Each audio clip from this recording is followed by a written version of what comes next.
Hello दोस्तों, कैसे हो आप सभी। आई होप कि सब ठीक होंगे। मैं पहले एक बात क्लियर कर देना चाहता हूँ कि अगर आप मेरी वीडियो देख रहे हो और आप सोच रहे हो कि आपको कुछ नया मिलेगा, तो ऐसा मैं कुछ भी नया इफ़ेक्ट या कुछ नहीं डालता हूँ। मैं जस्ट नॉर्मली अपना जो पढ़ रहा हूँ बस उसको रिकॉर्ड करता हूँ ताकि मैं बोल सकूँ, मेरे पास एक वीडियो हो जिसमें मैं बोल सकूँ। तो ये सब बताना ज़रूरी था। तो अब उसके बाद में मैं आपसे बात जो करना चाहता हूँ वो अपनी स्टडी से रिलेटेड है या जो भी। अच्छा, मज़ेदार बात ये है कि मेरी पॉलिटी की बुक कंप्लीट हो चुकी है कब की, और मैंने जो स्पेक्ट्रम की बुक थी, मॉडर्न हिस्ट्री की जो स्पेक्ट्रम की बुक थी, तो वो भी मैं कंप्लीट कर चुका हूँ। ये जो आप वीडियो में देख रहे हो, ये मैं आंसर राइटिंग की प्रैक्टिस कर रहा हूँ। एक्चुअली में ये क्या है, ये एक प्रीवियस ईयर्स के क्वेश्चन पेपर्स की आंसर की है मतलब। तो मैं आंसर लिखने का स्टार्ट कर चुका हूँ। तो अब वो क्या है कि जैसे आंसर बैठते ही मैं लिखने लग जाऊँ, ऐसा तो कभी हो नहीं पाएगा ना। शायद ही कोई कर पाए, क्योंकि बहुत टाइम हो गया। और अब मैं आंसर लिखना स्टार्ट कर रहा हूँ, तो मैं उस टॉपिक पे पढ़ चुका हूँ। जैसे हिस्ट्री, जो मॉडर्न हिस्ट्री है, तो उस पे पढ़ चुका हूँ। तो उस पे मैं क्वेश्चन देख रहा था, पहले मैं सारे क्वेश्चन चेक कर रहा था। क्वेश्चन मैं बुक पढ़ने से पहले भी चेक कर चुका हूँ, लेकिन अब बुक पढ़ने के बाद पढ़ने में और पहले पढ़ने में क्या अंतर है वही चेक करने के लिए मैंने क्वेश्चन रीड किए थे। तो क्वेश्चन रीड करने के बाद मैं उसमें आंसर राइटिंग भी करता हूँ। तो लेकिन ये नहीं है कि जैसे मैं लिखने बैठ गया हूँ और अब मेरे को ना बुक्स की ज़रूरत पड़ेगी, ना मेरे को आंसर की ज़रूरत पड़ेगी, ना मॉडल आंसर की ज़रूरत पड़ेगी।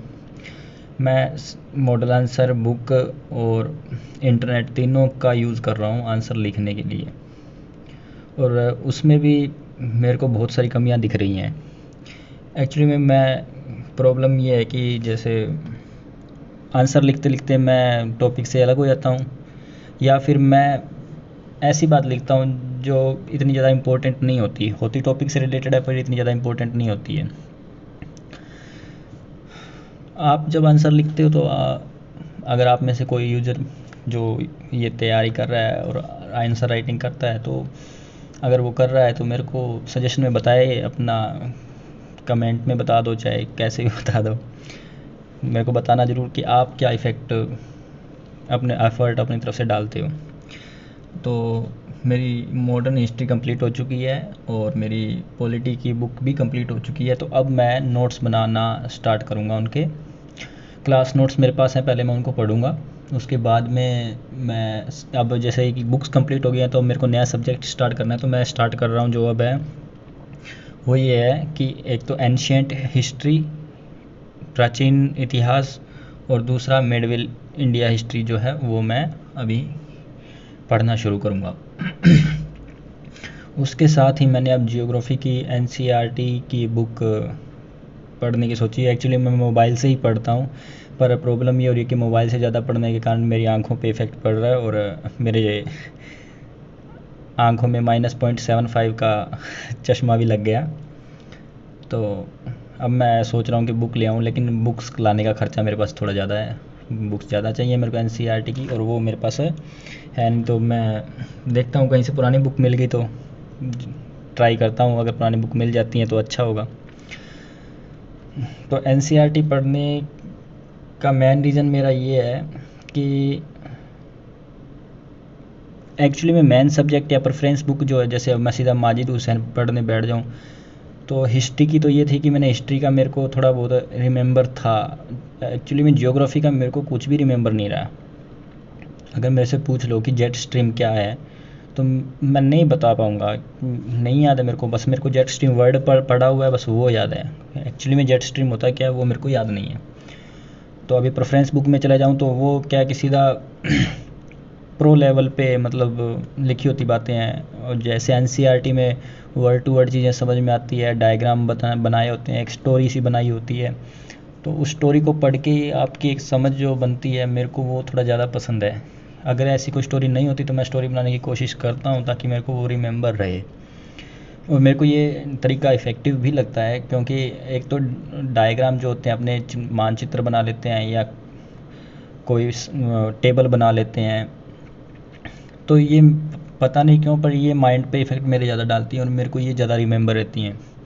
रेदर देन कि मैं लिखा हुआ पढ़े जा रहा हूँ, रट्टा लगाए जा रहा हूँ। वो रट्टा लगाने से अच्छा मैं वही बना लेता हूँ ताकि मेरे को थोड़ा जल्दी याद हो जाए।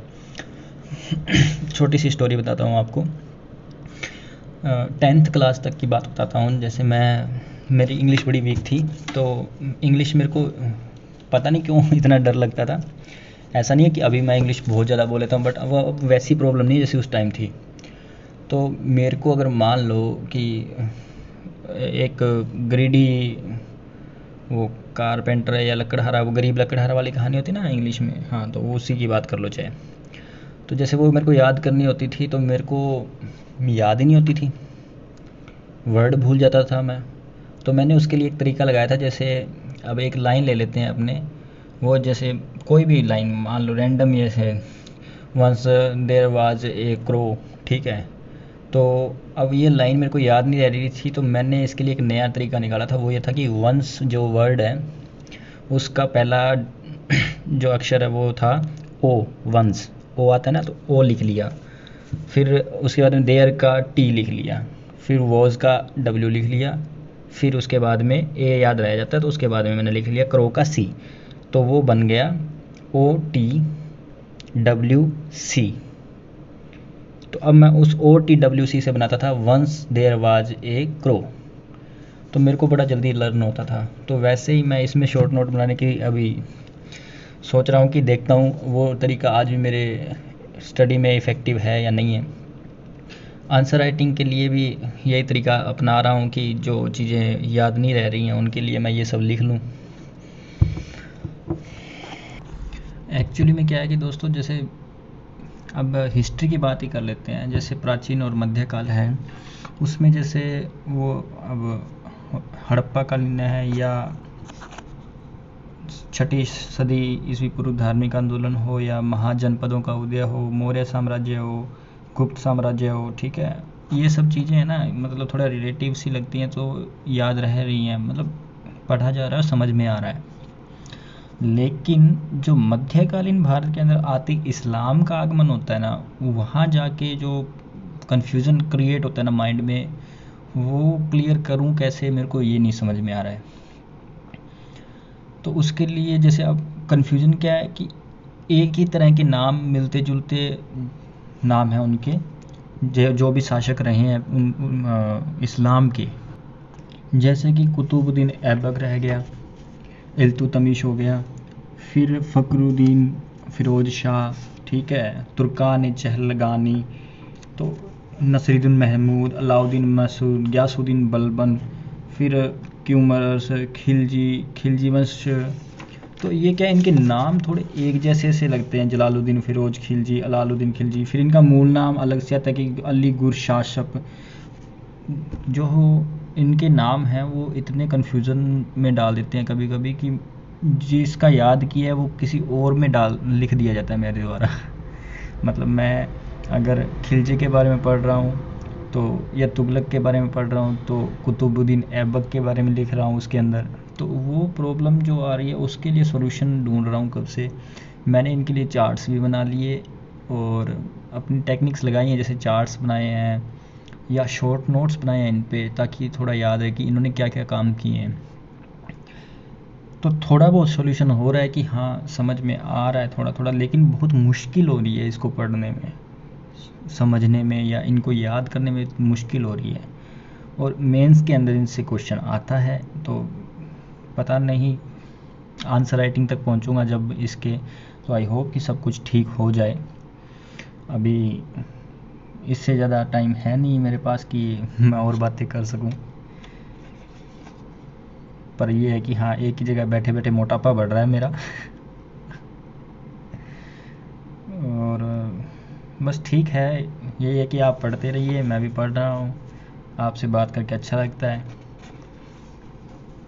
अपने मन की बात आपको बता के अच्छा लगता है। बात तो आपसे होती नहीं है, आप में से किसी का जवाब नहीं आता है, पर कोई बात नहीं, मेरा मन थोड़ा हल्का हो जाता है कि मैं मोहम्मद बिन तुगलक नहीं हूँ। मैं UPSC ग्राम हूँ, कि एक UPSC ग्राम के अंदर बस UPSC वाला रहता है जो अकेला ही इस ग्राम को बसाए हुए हैं। और आप धीरे धीरे मेरे से जुड़ रहे हैं तो अच्छा है। कल रात को मैंने ना स्काई में एक ऑब्जेक्ट देखा आसमान में, जो कि एक ट्रेन की तरह दिख रहा था।